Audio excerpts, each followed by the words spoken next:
एक वक्त ऐसा था जब इस इंसान की जेब में सिर्फ चंद रुपए बचे थे, सिर पर लाखों का कर्ज, रिश्तेदारों के ताने और जेब में जब भी फोन बजता था तो कलेजा कांप उठता था। कई रात तो ऐसी बीती थी जब आंखों से नींद गायब हो चुकी थी। लेकिन आज वो वक्त है, वो इंसान मिलियनेयर बन चुका है। दोस्त, ये कोई फिल्म की कहानी नहीं है, ये कहानी है लखीसराय के छोटे से गांव की, उसमें एक छोटे बच्चे की।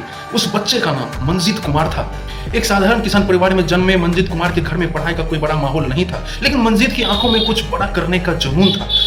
गांव से निकलकर जब आगे की पढ़ाई की बात आई तो जेब खाली थे। ऐसे में उनके नाना नानी और मौसा मौसी देवदूत बनकर सामने आए। उनके सहारे मंजीत ने नालंदा कॉलीगेट +2 स्कूल से पढ़ाई पूरी की और फिर राम लखन सिंह यादव कॉलेज से ग्रेजुएशन किया। परिवार का खर्च चलाने के लिए उन्होंने ट्यूशन पढ़ाना शुरू किया और 2014 आते आते वो एसएससी और बैंकिंग के एक बेहतरीन टीचर बन चुके थे। सब ठीक चल रहा था, लेकिन अंदर एक आवाज हमेशा कहती थी कि क्या जिंदगी बस इतनी ही है। फिर एक दिन उनकी जिंदगी में एक बड़ा मोड़ आया। उनके एक दोस्त के कहने पर उन्होंने डायरेक्ट सेलिंग इंडस्ट्री की एक अपॉर्चुनिटी देखने का मौका मिला। जब मंजीत ने उस पूरे सिस्टम को देखा तो उन्हें समझ आया कि सुबह से शाम तक की नौकरी और ट्यूशन की इस घिसी पिटी लाइफ से अलग भी एक दुनिया है। एक ऐसी दुनिया जहां सिर्फ गुजारा नहीं होता बल्कि सपनों को जिया जाता है, जहां आप सिर्फ एक सैलरी पर निर्भर नहीं रहते बल्कि अपनी किस्मत खुद लिखते हैं। मंजीत ने कदम तो आगे बढ़ा दिया, दिन रात एक किए, लेकिन जिस कंपनी में वो काम कर रहे थे वहां जेन्युइन प्रोडक्ट्स ना होने के कारण वो बुरी तरह फेल हो गए। नतीजा, लाखों का कर्ज हो चुका था, बहुत निराशा हो चुकी थी, लोग हंसने लगे थे, मजाक उड़ाया जा रहा था। अंदर से मंजीत टूट चुके थे, लेकिन उनके भीतर की जिद अभी भी जिंदा थी।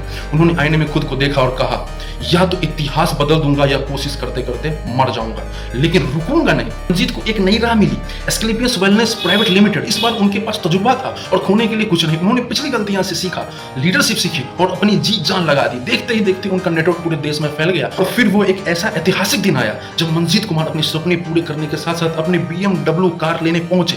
जब कार की चाबी हाथ में आई तो उनकी पत्नी की आंख में आंसू छलक पड़े। वो आंसू खुशी के तो थे, लेकिन उन आंसुओं में वो पुराना संघर्ष, वो भूखी रातें और वो समाज के ताने भी छिपे थे। यह सिर्फ एक कार नहीं थी, वो उन लोगों पे करा तमाचा था कि जिन्होंने उनसे कहा था कि तुझसे नहीं हो सकता। दोस्तों, मंजीत कुमार की इस सफलता के बाद मैं आपसे एक ही बात जरूर कहना चाहता हूं कि मैं यह बिल्कुल नहीं कहता कि हर इंसान को सिर्फ नेटवर्क मार्केटिंग या डायरेक्ट सेलिंग करनी चाहिए। आप कोई भी काम करिए, कोई ट्रेडिशनल बिजनेस करिए, कोई नई स्किल्स सीखिए, स्टार्टअप करिए, खेती करिए या कोई नौकरी करिए, जो भी आपकी क्षमता में हो वो और जिसमें आपका दिल लगे वो करिए। लेकिन मंजीत कुमार की कहानी से हमें यह सीखना है कि अगर जिंदगी में कोई बड़ा आदमी बनना है तो इतिहास रचना है तो आपको अपनी सोच बड़ी रखनी होगी, रिस्क लेना होगा और मुश्किल समय में टिके रहना होगा। काम कोई भी हो, मगर आप में जिद हो तो आप कर्ज के दलदल से निकलकर करोड़पति बन सकते हैं। आपकी कहानी भी अभी खत्म नहीं हुई, क्योंकि जिंदगी में हार तब नहीं होती जब आपके हालात खराब हो, हार तब होती है जब आप सपने देखना छोड़ दें।